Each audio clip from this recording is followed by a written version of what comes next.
Hello, everybody. Good morning. Today we are going to talk about the oil and gas business. It is a very, important topic in the field of oil and gas. For all those who want to venture in the marketing of the oil and gas, the petroleum and the petrochemicals. First of all, you have to know that the crude oil itself, when it comes from the well, it has to be treated in the field, and what is sold on the market is a pre-treated product of the oil of the crude oil. So you may focus on the crude oil itself, or you go into the derivatives, which are the oil products. You may go into BLCO, AGO, or there are so many. There are so many. You may go into the gas field. Okay. So what we will focus on today is how to invest in the oil and gas. I'm not talking about the marketing. I'm talking about the investors. So first of all, you have to decide the market. You have to decide the product that you want to market. You cannot be selling the BLCO and selling the AGO and do everything at the same time. Don't try to be the jack of all trades.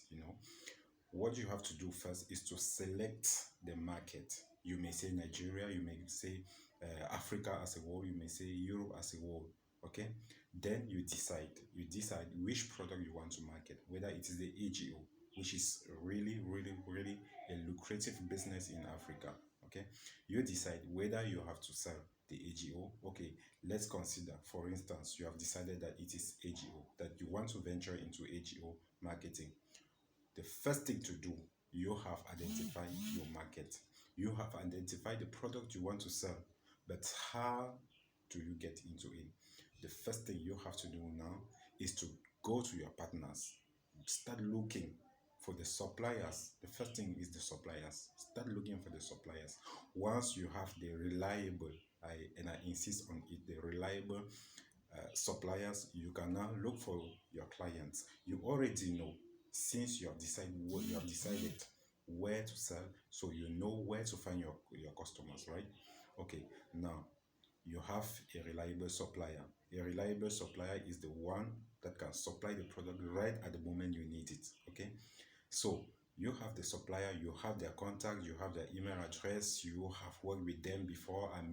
You have invited them, you have sat down with them several times and talk and talk and talk it down. Okay, now what you have to do is to go to your customer, right with the customer. What you do there is to collect your contact and the procedure. The procedure is very essential, because you may want to sell something to someone.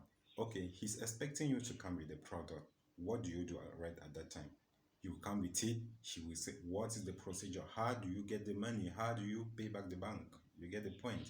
So you need to sit down with the buyers and draw a certain procedure. With the supplier, you have to draft it and you send it to the client. If the client agrees, then he signs.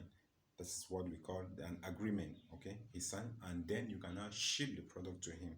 Okay, whether it is the BSCO or the AGO, it depends on you. You can also go into other varieties. Okay, but as I said, you have to sit with the buyers and agree on the procedure. Now there's what we call the brokers. There are many fake brokers around in the oil and gas. Once you enter oil and gas field, you will know that there are many fake brokers. So what you have to do, how to identify him? First of all, a broker doesn't have product, and they offer easy business. They offer easy success. They will come and promise you're gonna make it in few days. So don't believe. Easy success is a scam. You have to take time. You have to take time to build your business. Take time to build your business. So what you do next, once you have contact with the client, you have contact with the supplier. Okay, is to go to the supplier and tell him, okay, this is what we offer. This is what we offer. Once he agree, then you go back to the supplier and you draft the procedure. The procedure may take several pages. Then you send to him. There is what the NNPC, the Nigeria Oil and Gas firm, will always ask for. It is the bank agreement, which is the commitment. It shows the commitment of the buyer to buy it. So you have to raise the instrument, to prove that if they ship the product to your tank, you will be able to pay. Okay, now once they have shipped the product to your tank, now the payment start. But you will first of all have to raise an instrument. The instrument is a guarantee that you're gonna do it. Okay, so don't get missing. Those people telling you about freeboarding and so on, it is a scam. Don't waste your time. These are time wasters. You have to raise the instrument. Once you have raised the instrument, you take it now to the supplier. The supplier will load the boat or the vessel and give it all the references to the captain, and the captain will now, he will take the vessel to the tank or the I mean the port where he has to discharge it in the buyer tank or the buyer vessel. It depends. You may have the TTT or TTO procedure. I'm going to come back on those two procedures and explain what is the difference. I will come back on it in the future videos. But what I want you to focus on right today is to know what are the key elements, who are the people involved in the business itself. So once you have got it, you have to get back now.